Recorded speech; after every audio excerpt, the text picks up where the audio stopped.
Good afternoon students. तो lecture screen के paper में आपका स्वागत है। इस क्लास में आप लोगों की जनरल साइंस की क्लास चलती है इस टाइम, और मेरी क्लास उसके बाद चलती है, लेकिन आज पहले क्लास मैंने रखी है क्योंकि कोर्स आपका लगभग कंप्लीट होने वाला है। उसमें रिवीजन चल रहा है, आपकी टेस्ट सीरीज भी चल रही है जिसको आप सेल्फ चेक करते हैं।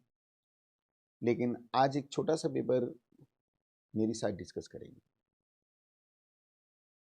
स्क्रीन के सारे सेक्शन हैं इसमें, तो बहुत ही सोच समझ के आपको आंसर देने हैं, कोई भी बिल्कुल भी जल्दी नहीं। और आज एक काम और भी कर लीजिए, पेपर शुरू करने से पहले एक कॉपी में नोट भी करते जाएंगे कि आपने कितने क्वेश्चन अटेम्प्ट किए हैं और उसमें से कितने सही हो रहे हैं, कितने गलत। क्योंकि माइनस मार्किंग है पेपर में, माइनस में ज़्यादा क्वेश्चन नहीं होने चाहिए, तो आपको आइडिया रहेगा कि कितने सही और कितने गलत। इससे पहली क्लास नहीं चल पाई, आज मौसम खराब होने के कारण लाइट की प्रॉब्लम थी। तो शुरुआत करते हैं। काफ़ी लोग मेरे साथ जुड़ भी चुके हैं, हेमलता भट्ट जी, सागर नगर कोटी, दुर्गा सिंह जी। तो शुरुआत करते हैं। बहुत ही देखिए, आपका जो पेपर बनाया गया है, ये आप जानते हैं कि जो कॉमन क्वेश्चन होते हैं वो मैं आपकी टेस्ट सीरीज में कभी नहीं डालता, क्योंकि कॉमन क्वेश्चन सबको आते हैं। ठीक, पेपर बहुत टफ भी नहीं है, आपके लेवल को ध्यान में रखते हुए पेपर को रखा गया है। तो एक नाम आता है ट्राइसेम। तो ट्राइसेम एक कार्यक्रम भी सुना होगा आपने। ये जो ट्राइसेम होता है, ये ट्राइसेम कार्यक्रम आखिर क्या है? आशा आर्या जी, काफ़ी लोग मेरे साथ जुड़ चुके हैं। दुर्गा सिंह जी, आपका तो ऑप्शनल हिस्ट्री है, तो आज क्लास में इसीलिए नहीं ले पाया। तो ट्राइसेम एक कार्यक्रम है, तो आप बताएंगे क्या है ये? क्या रूरल डेवलपमेंट के लिए है या अर्बन डेवलपमेंट के लिए? कमलेश जी, ये आप कह रहे हैं ग्रामीण विकास के लिए। ये क्वेश्चन मैंने पहले भी कभी आपको कराया है। ये इंडियन गवर्नमेंट का एक कार्यक्रम है और इसका जो उद्देश्य है, जो ग्रामीण विकास करना है। ग्रामीण विकास से तात्पर्य यहाँ पर यह है कि भारत सरकार द्वारा गांव के जो 18 से 35 ईयर जो युवा हैं, उन्हें ट्रेन करके आत्मनिर्भर बनाना है, सेल्फ डिपेंड बनाना है। तो कहाँ के? ग्रामीण क्षेत्र के। अब दूसरा यहाँ पर है, भारत सरकार द्वारा घोषित एबीसी सूचकांक का संबंध किससे है? एबीसी सूचकांक। क्वेश्चन नंबर टू का आंसर क्या हो सकता है? एबीसी सूचकांक का संबंध किससे है? टू का आप सी कह रहे हैं दुर्गा सिंह जी। काव्याबिष्ट, वेलकम। तो दो का आंसर क्या हो सकता है? दो का आंसर क्या हो सकता है? एबीसी इंडेक्स का संबंध जो होता है वो किससे है? अधिकांश लोगों का आंसर सी आ रहा है, और हेल्थ बिल्कुल ठीक है, जो इस चीज़ को इंडिकेट करता है कि आप लोग बहुत ही अच्छी तैयारी में हैं। इसमें कोई शक नहीं है, G23 की टीम ने अपनी तरफ से पूरा प्रयास किया है और आप लोगों ने भी कोऑपरेट किया बहुत मेहनत के साथ। Question number third, Babita Negi ji का आंसर आ चुका है। गजब परफॉर्मेंस। अभी मैंने क्वेश्चन भी नहीं बोला और आप लोगों का राइट आंसर आ गया है। एक्चुअली में सूर्य से आने वाली जो हानिकारक पैराबैंगनी विकिरण जो होती है, जो ओजोन लेयर देखी है ना आपने, ओजोन वो डैमेज हो गई है आजकल फॉकलैंड के आसपास। तो उसका काम होता है पैराबैंगनी जो रेज होती हैं उनको रोकना। अगर वो डायरेक्ट जमीन पे नीचे आएंगी तो उससे स्किन कैंसर की संभावना बढ़ जाती है। तो डी इसका आंसर दे रहे हैं। अगला क्वेश्चन देखिए।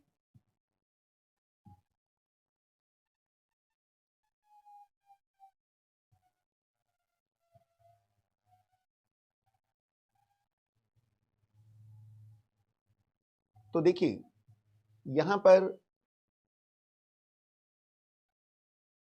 आप सूफी तो जानते ही होंगे। सूफी साफ नहीं दिख रहा है आपको? अब बेटे इस टाइम में अगर इसका कलर चेंज करता हूं, चलो अब देखिए, अब क्लियर है? फोर का डी। सुमित चौहान जी, हेमलता। हाँ, देखिए महबूब ए इलाही का मतलब होता है जो ईश्वर का प्रिय, ईश्वर का प्रिय ईश्वर का प्रिय प्रिय। तो ईश्वर का जो प्रिय है यहाँ पर निजामुद्दीन औलिया को कहा जाता है और ये चिश्ती संप्रदाय के हैं निजामुद्दीन औलिया। ये जो निजामुद्दीन औलिया, देखिए उत्तराखंड के अंदर पिरानकलियर में जो साबिर साहब की मजार है, ये क्वेश्चन पूछा भी जा चुका है, मैं भी बहुत बड़ा फॉलोवर हूँ उनका। साबिर साहब के मामा थे ये। निजामुद्दीन औलिया के अच्छे संबंध गियासुद्दीन तुगलक से नहीं थे और गियासुद्दीन तुगलक को निजामुद्दीन औलिया ने कहा था दिल्ली दूरस्थ है, याद होगा। इनके प्रिय शिष्य अमीर खुसरो थे। जब अमीर खुसरो को पता लगा कि औलिया साहब की मृत्यु हो गई तो खुसरो के प्राण निकल गए। औलिया ने कहा था कि मुझे खुले आसमान के नीचे दफनाया जाए और मोहम्मद बिन तुगलक इनके बहुत बड़े फॉलोअर थे। तो मोहम्मद बिन तुगलक ने इनका दिल्ली में मकबरा बनाया था, निजामुद्दीन औलिया। बंगाल के विभाजन के समय यानी पार्टीशन ऑफ बंगाल 1905 के समय बंगाल के लेफ्टिनेंट गवर्नर कौन थे? देखिए क्या शानदार क्वेश्चन यहाँ पर पूछा गया है, आपने इमेजिंग भी नहीं किया होगा। इस तरीके के क्वेश्चन जब एग्जाम में आते हैं, 5 का डी एडी अरुणले की बात कर रहे हैं कमलेश यादव जी, दुर्गा सिंह ए की बात कर रहे हैं अब सुमी चौहान जी। अब देखिए अगर मैं यहाँ पर लॉर्ड कर्जन देता तो आप उस पर निशान लगाते, क्योंकि उस समय बंगाल के जो वाइसराय थे उनका नाम लॉर्ड कर्जन था, लेकिन यहाँ लेफ्टिनेंट गवर्नर की बात की गई है, अरुणले नहीं, ये जॉर्ज अरुणले, यहाँ एडी अरुणले दिया है, अरुणले है वैसे ये। यहाँ तो अरुणले कमेटी गठित की गई थी जिसका संबंध बंगाल विभाजन से था। बंगाल विभाजन यानी अरुणले कमेटी का काम ये था, जब बंगाल विभाजन का हम लोग अपोज कर रहे थे उसके अंगेंस्ट स्वदेशी आंदोलन चलाया गया, तो एक अरुणले कमेटी गठित की गई थी 1906 में, जिसका उद्देश्य ये था कि बंगाल विभाजन रद्द हो या ना हो, और उसने रद्द करने की बात की। और बंगाल विभाजन 1911 में जो दिल्ली दरबार लगा जॉर्ज पंचम के स्वागत में, वहाँ बंगाल विभाजन रद्द किया गया था। लेकिन यहाँ पर क्या है, वो कमेटी थी और इसका जो लेफ्टिनेंट गवर्नर हैं सर एंड्रयू फ्रेजर इसका आंसर है, ये आपको ध्यान रखना है। ए इसका आंसर है, बिल्कुल भी जल्दी नहीं है, बहुत कूल होकर आपको आंसर देने हैं। नेक्स्ट आगे की ओर बढ़ते हुए, ब्रिटिश पत्रकार H.W. नेविन्स जुड़े थे। देखिए यहाँ पर कुछ मूवमेंट दिए हैं, नॉन कोऑपरेशन मूवमेंट, यहाँ पर सिविल डिसओबीडिएंट मूवमेंट, स्वदेशी मूवमेंट और क्विक इंडिया मूवमेंट। तो यहाँ पर एक नाम आता है, बेटे आप ये मत सोचना कि क्वेश्चन बहुत टफ डाल दिए, ठीक, नो डाउट टफ तो डाले हैं कुछ क्वेश्चन जो आपके एग्जाम से हाई लेवल के हो सकते हैं, लेकिन आजकल मैं देख रहा हूं जैसे कनिष्ठ सहायक का पेपर दिया है, उस पेपर को मैंने भी स्टडी किया, वो ग्रुप सी में बच्चों को हिलाने वाला पेपर था। तो इजी क्वेश्चन आपसे आते ही हैं, तो कुछ क्वेश्चन ऐसे भी होने चाहिए। क्वेश्चन नंबर 6, और 6 का आंसर क्या हो सकता है? 6, चलो इसका आंसर राकेश जी मैं बता देता हूं, काव्या जी आपको 6 का जो आंसर है, 6 का आंसर आप सी कह रहे हैं, सी। चलो अभी काव्या ने कहा कि सी आंसर है स्वदेशी आंदोलन, क्या आपको कंफर्म है या आपने नेट पे देख लिया इतनी जल्दी? सी इसका आंसर है, ठीक है। अबुल फजल द्वारा अकबरनामा पूरा किया गया था। देखिए अबुल फजल अकबर के नवरत्नों में से एक है, इसने पुस्तक लिखी थी अकबरनामा, जिसके तीसरे भाग को आईने अकबरी के नाम से जानते हैं। तो अबुल फजल ने इस पुस्तक को 7 वर्षों में पूरा किया था। कमलेश जी आपका आंसर आ रहा है 7 ईयर, बहुत ही शानदार आंसर है। बस जुड़े रहिए, बहुत पेशेंस के साथ आपको आंसर देना है। अब एग्जाम में सुन लीजिए 2 मिनट, ऑफलाइन बैच में G23 में ऐसे ऐसे स्टूडेंट हैं, मैंने इतने टफ पेपर दे के देख लिए उन लोगों को। आज एक पेपर दिया, 92 क्वेश्चन थे उसमें, और मैंने कहा था कि जिसके 40 होंगे वो सिलेक्शन का दावेदार है। आप यकीन नहीं करोगे 78 79 तक उसमें बहुत बच्चों का आंसर, तो इसका मतलब बहुत अच्छे से उन लोगों की तैयारी चल रही है। क्वेश्चन को सही से पढ़ना है, क्वेश्चन को बहुत स्पीड से नहीं पढ़ना है, स्पीड से नहीं पढ़ना है, बहुत कूल होकर पढ़ना है। क्वेश्चन को एक एक वर्ड को समझना है कि पूछा क्या जा रहा है। अगर कई बार एक क्वेश्चन भी अगर गलत हो जाता है तो हमें फाइट से बाहर कर देता है। ठीक, अब देखिए आगे की ओर बढ़ते हुए, बीजी तिलक की सजा के पश्चात 1908 में 6 वर्ष की सजा हुई थी। निम्नलिखित में किसने दया की वकालत की थी और कहा था संस्कृत के एक विद्वान के रूप में तिलक में मेरी दिलचस्पी है? तो ये स्टेटमेंट किसका है? बहुत ही शानदार क्वेश्चन है। क्वेश्चन नंबर 8 का आंसर क्या हो सकता है? 8। बिंदिया रानी जी भी जुड़ चुकी हैं। देखिए, मैक्स मुलर का नाम सुना होगा आपने, और हिस्ट्री में जब मैंने आपको वैदिक पीरियड पढ़ाया था तो मैंने बताया था कि मैक्स मुलर कहता है कि आर्य तो मध्य एशिया से आए थे। निम्नलिखित में कौन सा एक व्यस्तम वर्ल्ड हिस्ट्री का समुद्रिक व्यापार मार्ग है? यानी केप गुड होप, पनामा नहर, स्वेज नहर और उत्तरी अटलांटिका। तो बहुत ही कॉमन सा क्वेश्चन है ज्योग्राफी का, और क्वेश्चन पूछा जाता है। काव्या जी 9 का आंसर देंगी अब आप। क्वेश्चन नंबर 9 का आप सी कह रहे हैं, और दुर्गा सिंह प्रणीता नेगी सी है, काव्या जी का भी सी है, लेकिन कमलेश यादव जी का आंसर डी है। कमलेश यादव जी से मिला नहीं हूं, लेकिन बहुत बेहतर प्रदर्शन इनका रहता है, और डी इसका आंसर है। आप लोकेशन भी देख सकते हैं इसकी, क्योंकि जो डेवलप कंट्रीज हैं उनका ट्रेड इससे होता है। डी इसका आंसर है। आगे की ओर बढ़ते हुए देखिए, एनएच, ये एनडब्ल्यू है, नेशनल वाटरवे फर्स्ट। ये जो नेशनल वाटरवे फर्स्ट है, फर्स्ट, ये किस किस को जोड़ता है? आपको इंडिकेट कर देता हूं। ये तो दूसरा है, तीसरा है, चौथा है, पहला कौन सा है? पहला इलाहाबाद से हल्दिया है। इलाहाबाद से हल्दिया, देखिए इलाहाबाद से जो हल्दिया है ये गंगा नदी पर है। गंगा गंगा नदी पर है, और सबसे लंबा भी है, 1620 किलोमीटर। और देखिए ये एक्चुअली में उत्तर प्रदेश के बाद बिहार, और बिहार के बाद झारखंड का भी थोड़ा सा हिस्सा आता है, और वेस्ट बंगाल में है। ये हरिद्वार से चलता था, लेकिन अब ये इलाहाबाद तक बंद है क्योंकि वाटर लेवल कम रहता था। अब क्या हो रहा है, इलाहाबाद में यमुना का मिलन हो जाता है गंगा से। ठीक, तो NW1 है। देखिए, आदम ब्रिज का नाम सुना होगा, आदम का पुल, राम सेतु कहां से शुरू होता है? कहां से शुरू होता है? तो राम सेतु तमिलनाडु में एक जगह का नाम है, धनुषकोडी। स्क्रीन पे मैं देख पा रहा हूं जहां तक, धनुषकोडी से और मन्नार की खाड़ी तक रहता है। तो रामायण में भी इसका नाम है राम सेतु, यानी रावण जब सीता माता को उठाकर लेकर गए थे तो समुद्र में एक पुल बनाया था, राम सेतु के नाम से भी जाना जाता है। ठीक, 11 का आंसर आपने ए दिया है शीला राणा जी। बहुत होनहार बच्ची है शीला राणा भी।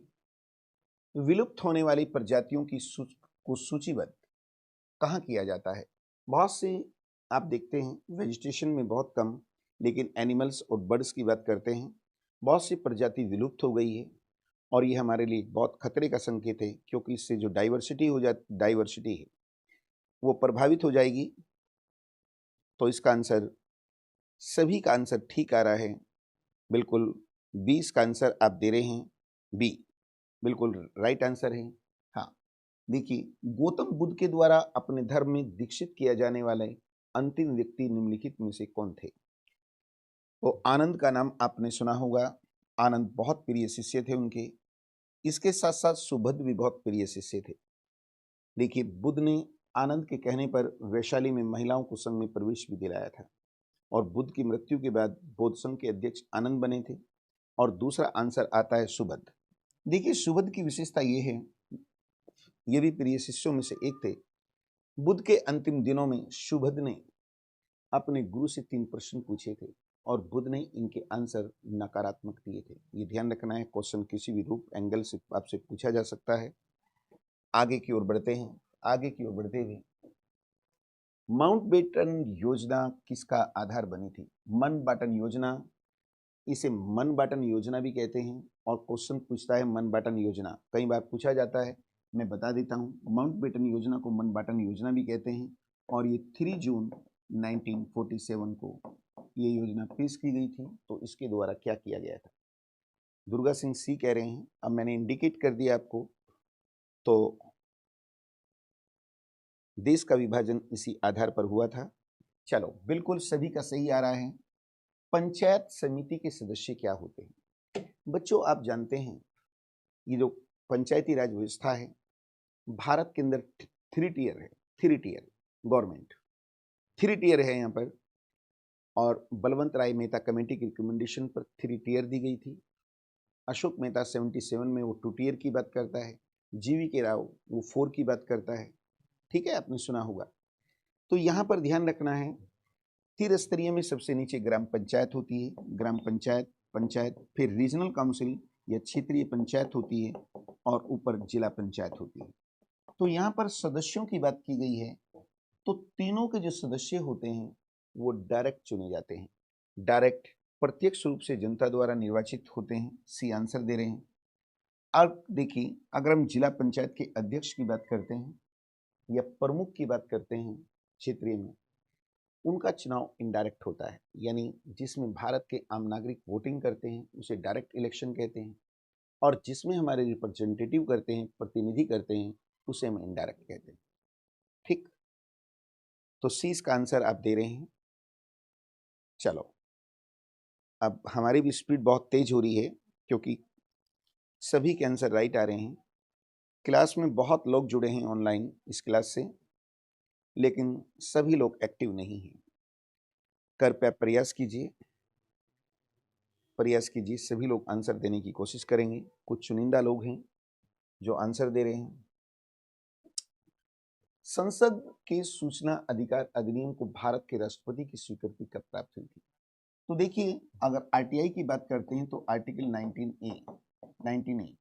19A में दिया है। और आर्टिकल 19A में 3 चीजें हैं: right of speech, right of media and right of information.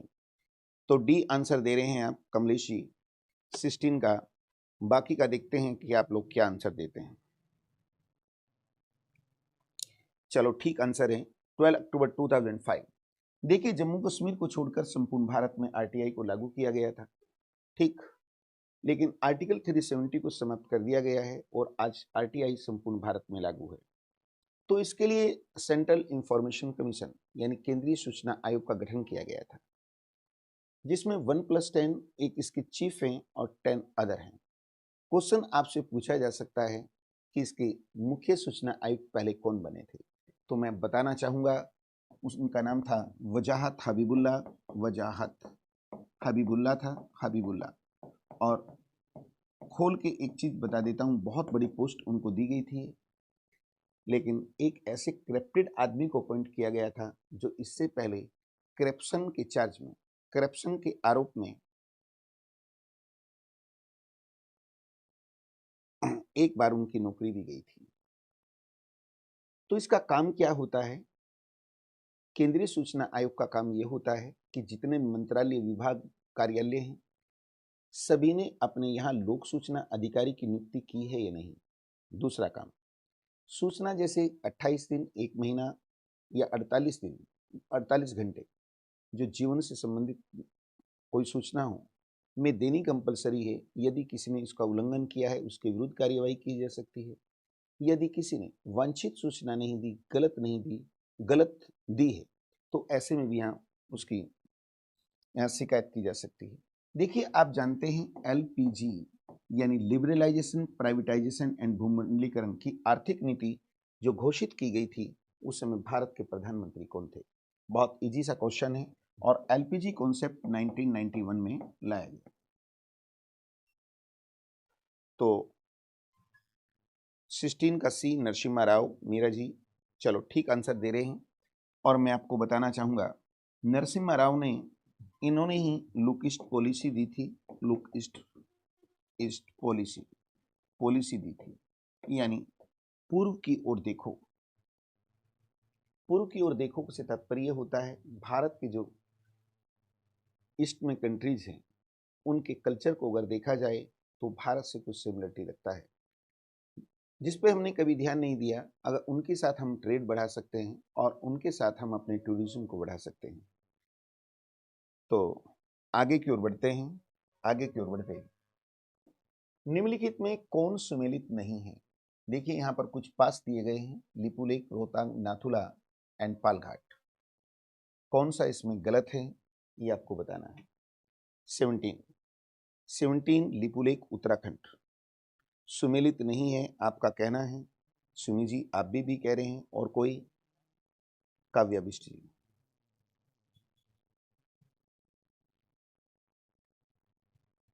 अब मैं साइलेंट हो गया हूं तो आप भी, और सभी के आंसर जो आ रहे हैं दुर्गा सिंह को छोड़कर सभी का गलत है। एक बार मैं फिर आपको कहना चाहूंगा, आप लोग बस साइलेंट हो जाइए 1 मिनट। मुझे खुशी होती है जब आपके राइट आंसर आते हैं, लेकिन दुर्भाग्य की बात यह है कि एक स्मार्ट स्टूडेंट ने जो आंसर दे दिया है, आप उसी के आंसर को रिपीट करते हैं। क्या लिपुलेख उत्तराखंड में नहीं है? रोहतांग हिमाचल में नहीं है? थालघाट बोरघाट तो महाराष्ट्र में है, क्या पालघाट केरल में नहीं है? नाथुला अरुणाचल प्रदेश में है? अरुणाचल प्रदेश में तो में अरुणाचल प्रदेश में नहीं है, नाथुला सिक्किम में है। ठीक है, तो पहला इसका आंसर आएगा, ये इसका आंसर है। और बोर्डमिला वो अरुणाचल प्रदेश में है, ये गलत हो गया है। यहाँ जो कुछ नदियों के नाम दिए गए हैं, ऐसी कौन सी नदी है जिसका ओरिजिन यानी उद्गम भारत से नहीं होता? बिल्कुल जल्दी नहीं करेंगे, कोई प्रेशर आप लोगों के ऊपर नहीं है, बहुत कूल होकर आपको आंसर देना है। Question number 18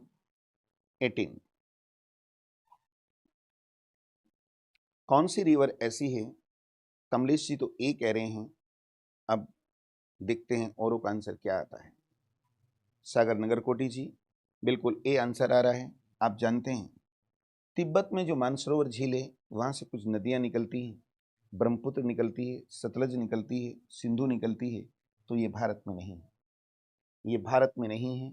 18।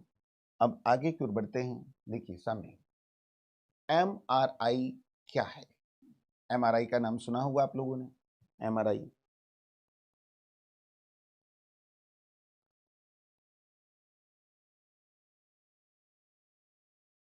काफी लोग मेरे साथ इस समय जुड़े हैं। शीला राणा, कमलेश जी, बिंदिया रानी। मैग्नेटिक रोजोनेंस इमेजिंग, ये आपका आंसर आ रहा है। कोई और स्टूडेंट यदि इसमें संशोधन चाहता है तो कर सकता है। दुर्गा सिंह बी कह रहे हैं, लेकिन आंसर इसका सी है। सी इसका आंसर है, सी। ये देखिए, अब आगे की ओर बढ़ते हैं।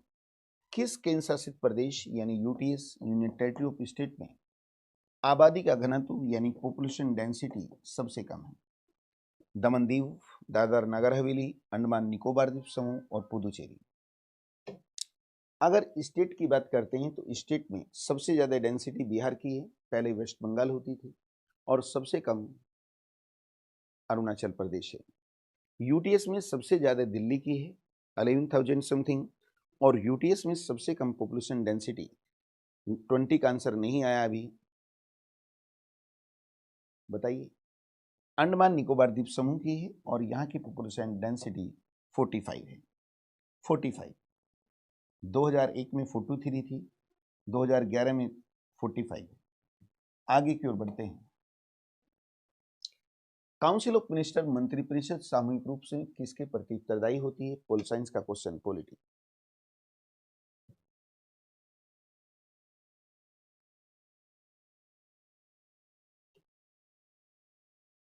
Twenty one. Kamlesh G D कह रहे हैं, शीला जी ए कह रही हैं, काव्या जी ए कह रही हैं।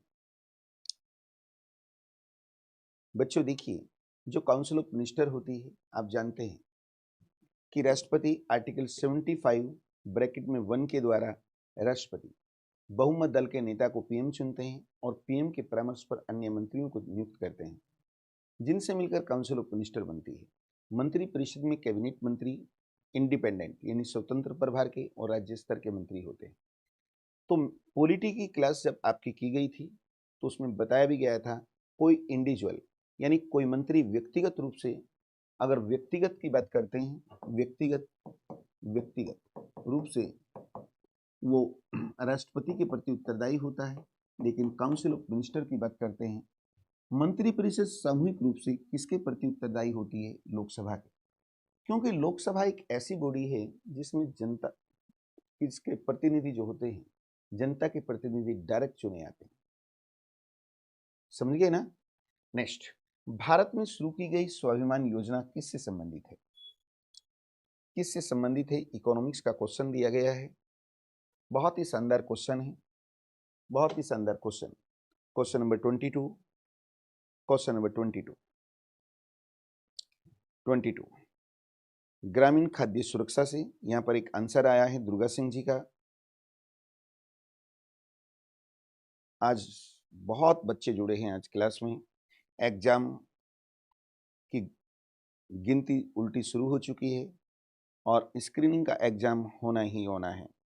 ग्रामीण महिलाओं से शीला जी राणा, लेकिन कमलेश यादव जी का आंसर राइट है, बाकी आंसर आपके गलत है। ग्रामीण बैंकिंग। स्टूडेंट्स देखिए, आप जानते हैं इसका उद्देश्य देश के जो दुर्गम क्षेत्र हैं, यानी जो ग्रामीण क्षेत्र हैं, उन्हें बैंकिंग सर्विस से जोड़ना है। अब देखिए, जो इंटीरियर होते हैं वहां पर बैंक नहीं होते थे, तो उसकी समस्या के समाधान के लिए 2 अक्टूबर 1975 से क्या किया गया? आरआरबी की स्थापना की गई थी, रीजनल रूरल बैंक, जिनका उद्देश्य गांव के लोगों की छोटी छोटी बचतों को इकोनॉमी से जोड़ना है। क्योंकि उनकी थोड़ी सी बचत होती थी, हर साल 2-4 हजार रुपये वो संदूक में रख देते थे, फिर हुई वो संदूक में रख दिए उन्होंने। हमारा आरबीआई तो जानता है कि इकोनॉमी में इतनी लिक्विडिटी है, ये अर्थव्यवस्था में होगा पैसा, लेकिन वो अर्थव्यवस्था में नहीं, वो संदूक में रहता है। तो लोग बैंक से लेन देन रखें, वो पैसा चलन में हो। तो इस उद्देश्य से जो योजना चलाई गई थी उसका नाम स्वाभिमान है। तो इसका आंसर सी होगा, ये आपको ध्यान रखिए। एक बार क्वेश्चन ये भी पूछा गया कि आरआरबी सर्वाधिक कहां पर है? वो उत्तर प्रदेश और सिक्किम और गोवा 2 ऐसे स्टेट हैं जहां पर आरआरबी नहीं है। आगे की ओर बढ़ते हुए, इकोमार्क। इकोमार्क का आपने नाम सुना होगा। इकोमार्क, बताइए इकोमार्क क्या है? इकोमार्क क्या है? बहुत इजी सा क्वेश्चन है। चलो सब जानते हैं। यहां पर एक चीज और देखिए, बिल्कुल ठीक है। इकोमार्क यानी इको बना है इकोलॉजी से, इकोसिस्टम, सुना भी होगा आपने। हमें जो भी काम करना है वो इको फ्रेंडली करना है। हमें उत्तराखंड के अंदर टूरिज्म बढ़ाना है, इसकी संभावना बहुत ज़्यादा होती है, लेकिन टूरिज्म भी इको फ्रेंडली होना चाहिए। यानी हमें उस टूरिज्म को बढ़ाना है लेकिन हमारे इन्वायरमेंट को नुकसान ना हो। तो एक मिट्टी, हाँ, इको मार्क की शुरुआत भारत सरकार ने 1991 में की थी। यानी एक मिट्टी के घड़े की आकृति बनी होती है उत्पाद के ऊपर, जो इस चीज़ को इंडिकेट करता है कि ये जो उत्पाद है, ये जो प्रोडक्ट है, ये इको फ्रेंडली है, यानी किसी भी स्थिति में इन्वायरमेंट को नुकसान नहीं करेगा। एक इको मार्क होता है और एक होता है एग मार्क। एग मार्क, ये एग मार्क होता है, ये एग्रीकल्चर प्रोडक्ट पर लगा होता है। प्रोडक्ट तो एग मार्क कृषि उत्पादों पर होता है और इको मार्क आप देख ही चुके हैं। काजीरंगा किस लिए जाना जाता है? काजीरंगा एक नेशनल पार्क है जो आसाम में है। आसाम, ये किसके लिए बनाया गया? Question number 24।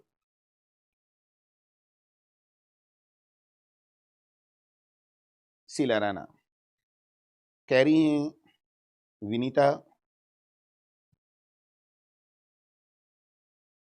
Meera ji question का नंबर डालिए। हेमलता जी, आप बबीता नेगी किस क्वेश्चन का आंसर आप दे रहे हैं?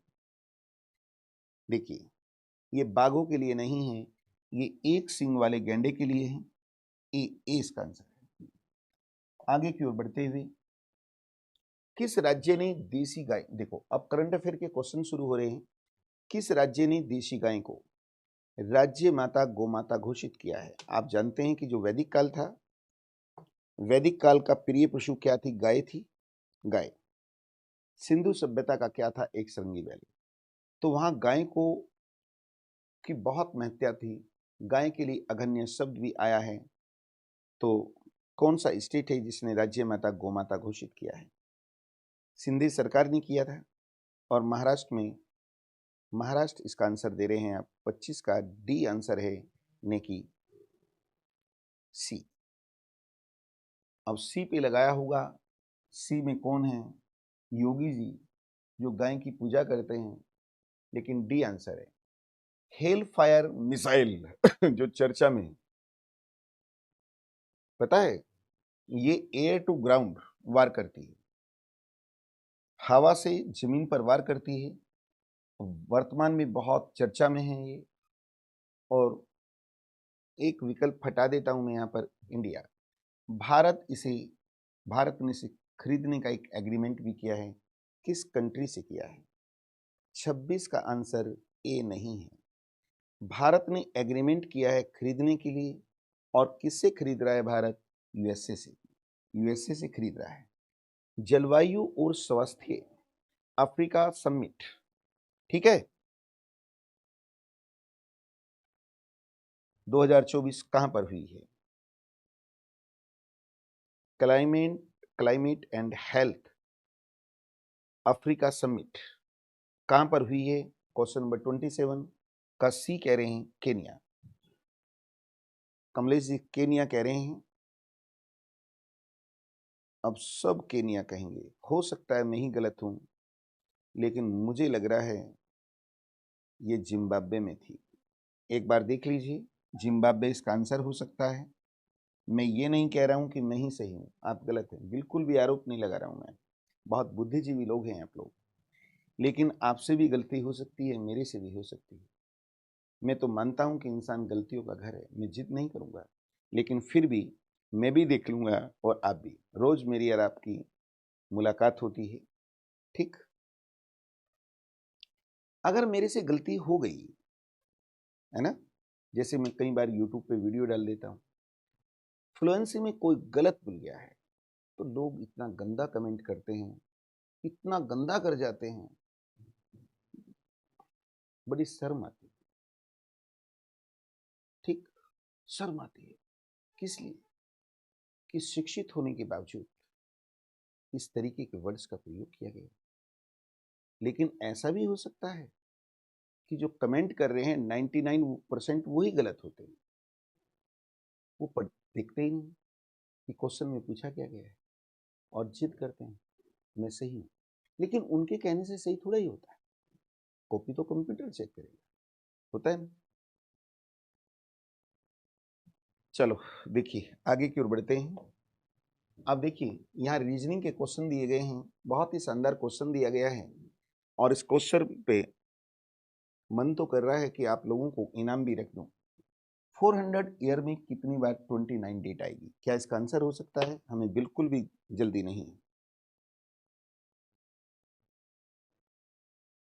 चलो सोनिया जी, पूजा नेगी, चलो बेटे। क्वेश्चन नंबर 28, 400 ईयर्स में कितनी बार 29 डेट आएगी? और मजा तो तब आएगा जब आप नॉन ऑफ दीज के जगह अगर ये आंसर होता है तो इसका आप आंसर लिखें। मैं इस क्वेश्चन को करा देता हूं, नहीं तो देखिए टाइम लग जाएगा। बच्चों आप जानते हैं इस क्वेश्चन को करने के लिए, ये जो 100 ईयर होते हैं, 100 ईयर की एक सेंचुरी होती है, सेंचुरी। तो 100 ईयर में कितने बार 29 डेट आएगी? तो इसमें मुझे देखना होगा 100 ईयर। इसमें अगर हम साधारण वर्ष की बात करते हैं, साधारण वर्ष और लीप वर्ष यानी simple year and leap year. तो 100 ईयर में सिंपल ईयर कितने होते हैं? 76। एंड लीप ईयर कितने होते हैं? लीप ईयर, अगर हम लीप ईयर की बात करते हैं सिंपल सेंचुरी में, ये होते हैं 24। ठीक, अगला फिर 200, ये भी सिंपल सेंचुरी है, इसमें भी 76 और यहाँ 24। अब 300 की बात करते हैं, ये भी simple century, 76 leap year and simple year and 24 leap year. 400 ये क्या है? ये सिंपल सेंचुरी नहीं है, ये लीप सेंचुरी है, लीप। और लीप सेंचुरी में 75 सिंपल ईयर एंड 25 ये सिंपल, ये लीप ईयर। अब देखिए यदि मैं इनको प्लस करता हूं, इनको प्लस, तो 97 क्या है? लीप वर्ष है, लीप वर्ष। और 303 क्या है? साधारण वर्ष है। ये जो साधारण वर्ष होते हैं इसमें 28 मंथ की फरवरी होती है, यानी फरवरी को हटा दिया जाए तो सभी में 29 डेट आएगी, यानी एक साल में 11 बार फरवरी आएगी और साल 303 है। ये जो लीप वर्ष हैं इसमें क्या होगा? इसमें फरवरी भी 29 की होती है, इसमें 12 के 12 महीने में होगी। तो इसको 11 से मल्टीप्लाई करो, इसे 12 से करो और आंसर आएगा लगभग 4300 कुछ के आसपास। तो इसका आंसर ये होगा। अब देखिए क्वेश्चन नंबर 29, फिर आपके उत्तराखंड और पेडागोजी के क्वेश्चन होंगे। क्वेश्चन नंबर 29 में क्या हो सकता है? क्या इसका आंसर होगा?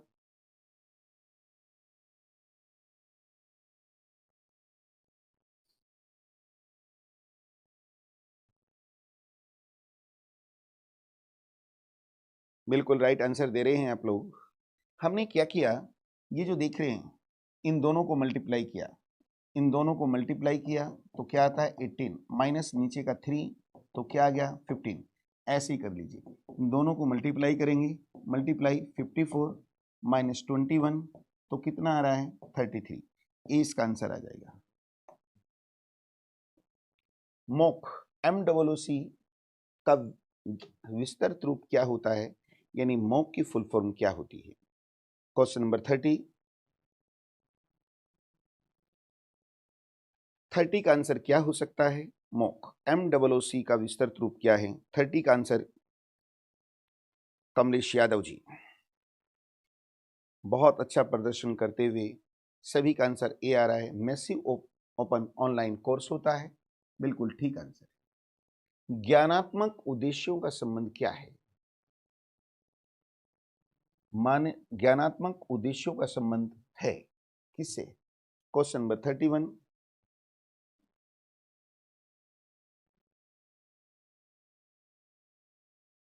31 का आंसर ए आप दे रहे हैं प्रियांशु जी, परनीता नेगी, बिल्कुल ठीक आंसर दे रहे हैं आप। अब 4 क्वेश्चन और बचे हैं। थकना नहीं, प्रशंसनीय गुणों एवं मूल्यों को रखा जाता है। क्वेश्चन नंबर 32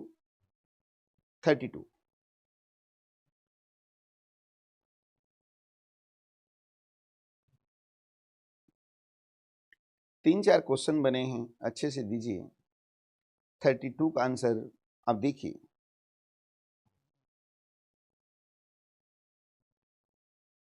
यार बड़ा टेक्निकल होता है पेडागोजी भी।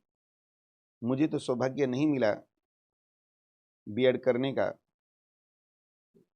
वैसे 92 में मैंने भी एक बीएड का एग्जाम दिया था, आपको बताना चाहूँगा, और उसमें सिलेक्शन भी हुआ,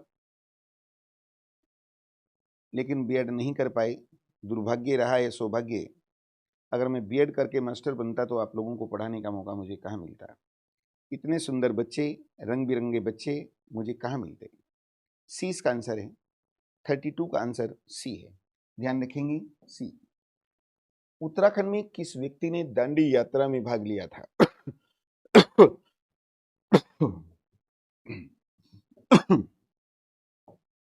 12 मार्च 1930, है ना। उत्तराखंड से 3 लोग गए थे, तो इन तीनों में से एक का नाम यहां पर दिया गया है, आप जानते हैं, बी ज्योतिराम कांडपाल। सुना भी होगा, गांधी जी ने अब 31 जनवरी 1930 में अपने पत्र यंग इंडिया में वायसराय इरविन के समक्ष मांगे रखी 11। इरविन ने ध्यान नहीं दिया तो उसके विरोध में गांधी जी ने सविनय अवज्ञा आंदोलन की शुरुआत की, चलाया, और उसकी शुरुआत दांडी मार्च से की थी, जिसका उद्देश्य अवैध रूप से नमक बनाकर नमक कानून तोड़ना था। आपने सुना भी होगा। 12 मार्च 1930 को गांधी जी साबरमती आश्रम से 78+1 78 गांधी जी के फॉलोअर थे। एक गांधी जी के साथ 241 मील की दूरी तय करके 5 अप्रैल को गुजरात के नागसोरी डिस्ट्रिक्ट पहुंचे और 6 अप्रैल को अवैध रूप से नमक बनाकर नमक कानून तोड़ा था। तो ज्योतिराम कांडपाल। स्वामी रामतीर्थ का आगमन टिहरी में शासन काल में हुआ। तीर्थ का आगमन टिहरी टिहरी में किसके शासन काल में हुआ?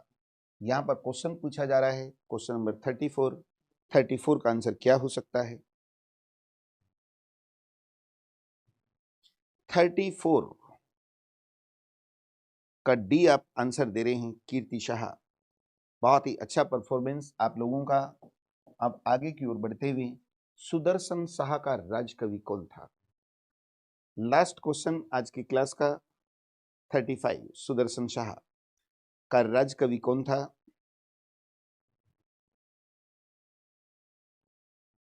ऋतु, इसका मतलब उत्तराखंड पे भी आपकी बहुत अच्छी पकड़ है, और हरिदत्त शर्मा, ये इसका आंसर है। चलो, कंप्लीट हो जाता है पेपर। कोर्स आपका पूरा हो गया है। टेस्ट सीरीज आपकी चल रही है। टेस्ट सीरीज में 10 पेपर तो आपको करने ही करने हैं, लेकिन इसके अलावा बीच बीच में मैं ऐसे सहयोग देता रहूंगा। ठीक। अब मेरी रीजनिंग की क्लास, वो भी रिपीट क्लास चल रही है। साइंस भी 1-2 दिन की है। साइंस आपके उसमें क्वेश्चन पूछता नहीं है। फिर भी आप कहें कि सर हमारा वो नहीं हुआ, तो मैंने अपॉइंट कर रखा है यहाँ पर गुरुजी को, तो टेस्ट पेपर सोल्व करते रहेंगे और इसी तरीके से परफॉर्मेंस करना। ठीक। जिस दिन आपका रिजल्ट आएगा मुझे बहुत अच्छा लगेगा, कहेंगे कि सर मेरा भी हो गया है, मेरा भी हो गया है। चलो, very good. Okay, thank you.